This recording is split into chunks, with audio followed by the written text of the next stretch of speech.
உங்க அப்பா வேற வைப்பீங்க, சிலையை வச்சுட்டு திறப்பீங்க, மேல உதயசூரிய சின்னம் போடுவீங்க. அதிமுக கட்டினா ரெட்டால சின்னம் போடுவீங்க. உங்க காசா எங்க காசா?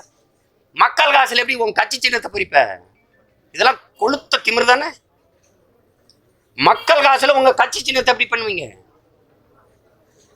இப்ப பொங்கலுக்கு நீங்க 1000 ரூபாய் கொடுக்குறீங்க, வேட்சியில தம்பி உதயநிதி கொடுத்தாருல சேப்பாக்கத்துல, அதுல எதுக்கு உங்க படம், உங்க அப்பா படம், உங்க தாத்தா படம் சின்னம்லாம் இருக்கு? யாரு காசு? யாரு காசு தங்கச்சி? அது எப்படி நீங்க உங்க கட்சி சின்னத்தை உங்க படத்தை போட்டுக்குருவீங்க? என் காசுல உனக்கு விளம்பரமா? என்னது இது? அநியாயத்துக்கு ஒரு அளவு இருக்கு, அது சகித்துக்கொள்றதுக்கு ஒரு அளவு இருக்கு. தமிழ் பாசமும் தமிழ் உணர்வும் எல்லாருமே தமிழர்கள் தான், அப்படி பார்த்தா மோடி தமிழர் தான் அப்படின்னு அண்ணாமலை சொல்லியிருக்காரு. எப்படி பாக்குறீங்க?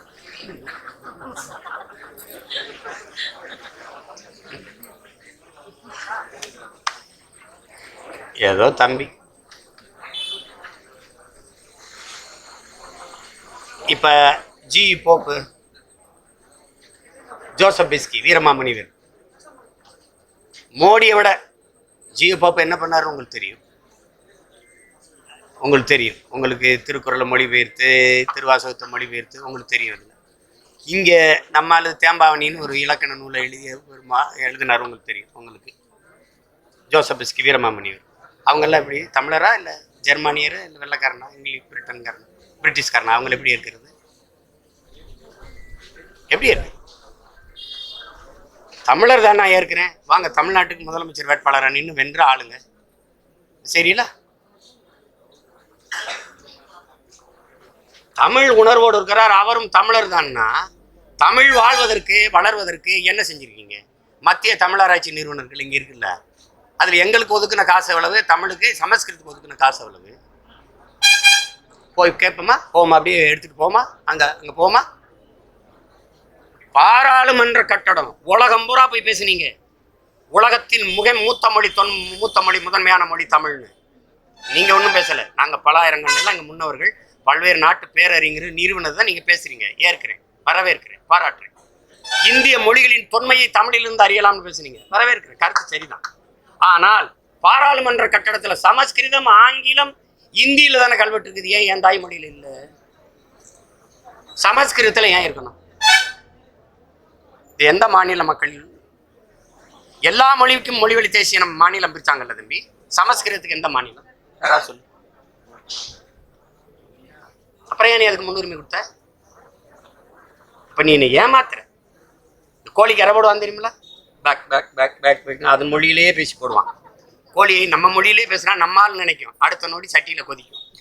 அந்த நிலைமை வந்துடக்கூடாதுங்கிறது தான் நாங்க கத்துறது. இப்படி பல பேர் பேசி எங்களை ஏமாத்தினா தம்பி. வீழ்வது நாமாக இருந்தாலும் வாழ்வது தமிழாக இருக்கட்டும், எங்கும் தமிழ், எதிலும் தமிழ். எங்க இருக்கு தமிழ்? அது எப்படி மாறிச்சு? வீழ்வது தமிழாக இருந்தாலும் வாழ்வது நாமாக இருக்கட்டும் மாத்திட்டான். தான் நடக்குது. மாநகராட்சி கட்டடங்கள்ல தமிழ் வாழ்கன்னு எழுதி வச்சா உள்ள கோப்புகள்ல தமிழ் இருக்கா தம்பி?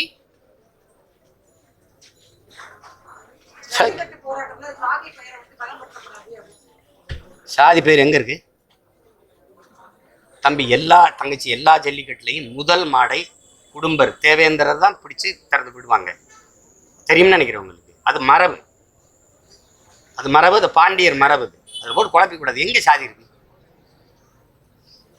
திராவிடர்களுக்கு எதையாவது ஒன்று சொல்லணும். திராவிட திருநாள்னு பேசி பார்த்தா, திராவிட இதுன்னு என்னதையோ பண்ணி பார்த்தீங்க, அது எடுபடல. வந்து இப்போ சாதி இருக்கு, சீட்டு கொடுக்கும்போது சாதி பார்த்து கொடுக்காம இருக்கணும்ல தங்கச்சி. மாட்டை நான் ஆகும்போது சாதி பார்க்கக்கூடாது, நாட்டை நீ ஆளும்போது சாதி பார்க்கக்கூடாதுல்ல. சொல்லு ராஜா, செய்யக்கூடாதுல்ல. எங்க வன்னியர் அடர்த்தியா இருக்கிற வன்னியருக்கு சீட்டு, எங்க அவர் இருக்காரோ அவருக்கு சீட்டு, கவுண்டர் எங்க இருக்காரோ அவருக்கு சீட்டு.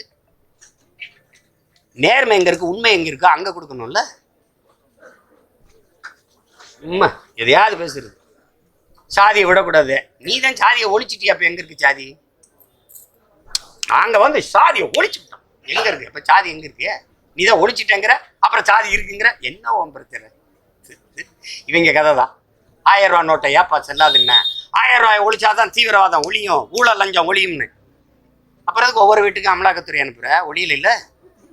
யாரா ஃப்ராடு? அவன் ஃப்ராடா நீ ஃப்ராடா? இப்போ 2000 கொண்டு வந்து அது ஏன் செல்லாதுன்ட்ட?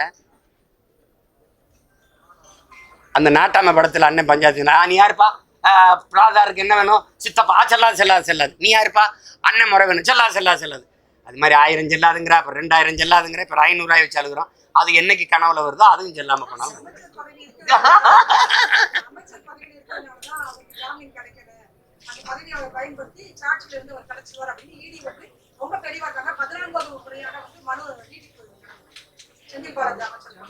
அது எப்படி சொன்னாலும் ஜாமீன் கிடைக்கும். தங்கச்சி எப்படி பார்த்தாலும் அவருக்கு சிறை பிடிப்பு இல்லை இப்போ இல்லை அப்புறம் ஏன் பேசிட்டு இருக்கீங்க? இது அவருக்கு பிணை கிடைக்கல இல்லை.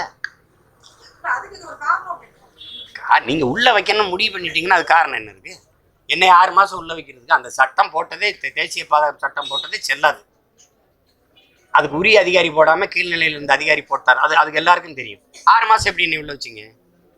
ஏன்னா நீதிபதிக்கு திடீர்னு டிசென்ட்ரி வருது, நீதிபதி திடீர்னு டெல்லிக்கு போயிடுறாரு, நீதிபதி திடீர்னு கேரளாவுக்கு போயிடுறாரு. அப்போ ஒவ்வொரு அமர்வுலையும் ஒவ்வொன்றை சொல்லி 6 மாசம் உள்ள வச்சிங்களா? அது எப்படி? கடைசியா அடுத்த அமர்வுக்கு ஐயா எழுப்பி தர்மரா ஐயா ஹரிபரந்தாமன் அமருக்கு போனோடனே 1/2 நாள்ல 1/2 மணி நேரத்துல விடுதலைன்னு எப்படி வருது? அதே குற்றச்சாட்டு, அதே வழக்கு, அதுக்கு எப்படி அதே நாள்ல விடுதலை, ஒரே நாள்ல விடுதலை எப்படி வருது? உள்ள வைக்கணும்னு முடிவு எடுத்துட்டீங்க சமா. அதை நீங்க சொல்றதானே கேக்குது.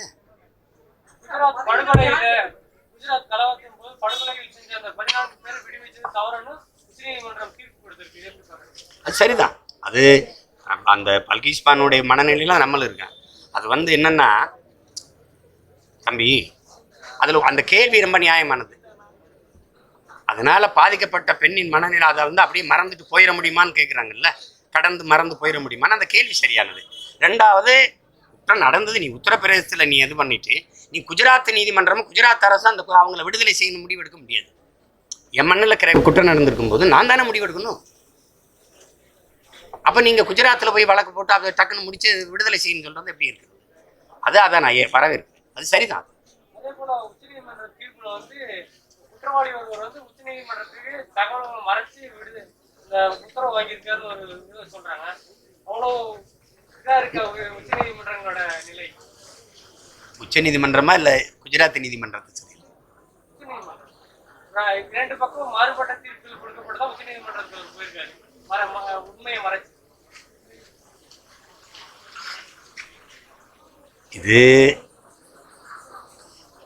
இதில் கருத்து சொல்ல போக அதை நீதிமன்ற எதுக்குறாரு, அவமதிக்கிறாரு ஏதாவது சொல்லி